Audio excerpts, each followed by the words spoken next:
මිසයිලයක් වැඩ කරන විදිහ ගැන කවදා හරි හිතලා තියෙනවද? අද අපි කතා කරන්න යන්නේ අන්නේ සංකීර්ණ තාක්ෂණය ගැන, හැබැයි බොහොම සරල විදිහට. හරි, අපි එහෙනම් කෙලින්ම කතාවට බහිමු. ඉතින් මේක තමයි අපි මේ කතා බහෙන් හොයන්න යන ප්‍රධානම ප්‍රශ්නය. බලන්න මිසයිලයක් කියන්නේ තනියම දෙඩ කරන. ඇත්තරම පුදුම හිතෙන තාක්ෂණයක්. එතකොට කොහොමද මේක ඇත්තරම ක්‍රියාත්මක වෙන්නේ?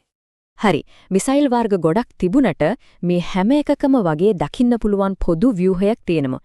ඇත්තකම ඒක ගොඩනැගිලා තියෙන්නේ ප්‍රධාන පද්ධති 4ක් වටා. මේ තමයි ඒ ප්‍රධාන කොටස් 4. ප්‍රචාලන පද්ධතිය, මාර්ගෝපදේශන පද්ධතිය, සංචාලන පද්ධතිය සහ යුද ශීර්ෂය. මේ එකින් එක කරන දේ අපි තේරුම් ගත්තම මිසයිලයක මුළු ගමනම අපිට පැහැදිලිව පේන්න ගන්නවා.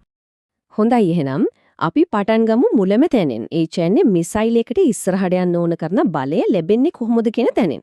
අන්න එතනට තමයි ප්‍රචාලන පද්ධතිය එන්නේ. සරලවම කිව්වොත් මේක තමයි මිසයිලේ එන්ජින් එක. ඒ කියන්නේ මිසයිලය ඉස්සරහට තල්ලු කරන්න අවශ්‍ය මුළු ශක්තියම අර තෙරපුම කියලා කියන දේ හදන්නේ මේ ප්‍රචාලන පද්ධතියෙන්. ඔව්, හරියටම කිව්වොත් මේක හරියට සුපිරි බලයක් තියෙන එන්ජිනක් වගේ. මිසයිලේ පොළවෙන් උඩට අරගෙන වාතය හරහා වේගෙන් ඉස්සරහට තල්ලු කරගෙන යන්නේ මෙන්න මේ බලයෙන් තමයි. හරි. දැන් මිසයිලේට බලය ලැබිලා ඒට ගුවනේ. හැබැයි දැන් ප්‍රශ්නේ තියෙන්නේ ඒක කොහෙටද යන්න ඕන කියලා දන්නේ කොහොමද කියන එක. අන්න ඇතරට තමයි යට මොලයක් ඕන වෙන්නේ. ඇත්තටම මේ පද්ධති දෙකෙන් ප්‍රධාන වැඩ දෙකක් වෙනවා. එකක් තමයි ඉලක්කය කොහෙද තියෙන්නේ කියලා හරියටම හොයාගන්න එක. ඊට පස්සේ ඒ ඉලක්කයට යන්න ඕනේ නිවැරදිම පාර දිගේ මිසයිලය පාලනය කරන එක. මේක හරියට දිගටම සිද්ධ වෙන ක්‍රියාවලියක්. මිසයිලයේ ඉලක්කයට වදිනකම්ම මේ පියවර තුන දිගින් දිගටම තත්පරයකට කීප සැරයක් සිද්ධ වෙනවා. සංවේදක වලින් ඉලක්කය දකින්නවා, පරිගණකයේ ඊළඟට යන්න ඕන පාර ගණනය කරනවා, ඊට පස්සේ මිසයිලයේ තටු වගේ කොටස් වලින් ඒ දිශාවට හරවනවා. මේක චක්‍රයක් වගේ දිගටම වෙනවා. හැබැයි මතක තියාගන්න ඕන හැම මිසයිලයක්ම මේක කරන්නේ එකම විදිහට නෙවෙයි. ඒ මෙහෙයුමට ගැළපෙන විදිහට තාක්ෂණය වෙනස්. උදාහරණයක් විදිහට සමහර මිසයිල තිනන ඉලක්කයෙන් නිකුත් වෙන තාපය පස්සෙන් පන්නගෙන යන.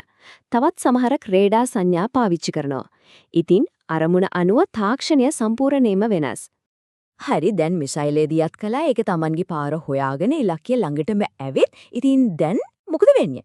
අපි දැන් බලමු මෙහෙයුමේ අන්තිම අදියර. ඒ කියන්නේ ඉලක්කයට ළඟා වුණාම මොකද වෙන්නේ කියලා. මෙන්න මේක තමයි මිසයිලේ මුළු ගමනේම අරමුණ. යුද ශීර්ෂය කියන්නේ තමයි මිසයිලේ වැඩේ කරන කොටස. ඒ කියන්නේ මිසයිලේ යවපු කාර්ය ඉෂ්ට කරන්නේ මෙන්න මේ කොටසේ තියෙන දේවල් වලින්. හොඳයි, අපි දැන් මේ කතා කරපු හැම කොටසක්ම එකට එකතු වෙලා එකම පද්ධතියක් විදිහට වැඩ කරන්නේ කොහොමද කියලා බලමු. එතකොට දැන් පැහැදිලි මිසයිලයක් කියන්නේ එකම දෙයක් නෙවෙයි. මේක හරියට එකට වැඩ කරන පද්ධති ගොඩක එකතුවක්. ප්‍රචාලනයෙන් එන්නේ ශක්තිය, මාර්ගෝපදේශන පද්ධතිය තමයි මොළය, අන්තිමට යුද ශීර්ෂය තමයි වැඩේ කරන්නේ. මේවයින් එකක් හරි වැරදුනොත් මුළු මෙහෙයුමම අසාර්ථකයි. හැමදේම පරිපූර්ණව එකට වැඩ කරන්න ඕන. මේ හැමදේම දිවෙන්නේ දවසින් දවස දියුණු වෙන ස්වයංක්‍රීය තාක්ෂණය මත. ඉතින් ඒක අපිව එක ප්‍රශ්නයක් ළඟ නවත්තනවා. මේ මාර්ගෝපදේශන සහ සංචාලන පද්ධති තවත් දියුණු, තවත් ස්වයංක්‍රීය වෙද්දී මේ තාක්ෂණයේ ඊළඟ පියවර මොකක් වෙන්න පුළුවන්ද?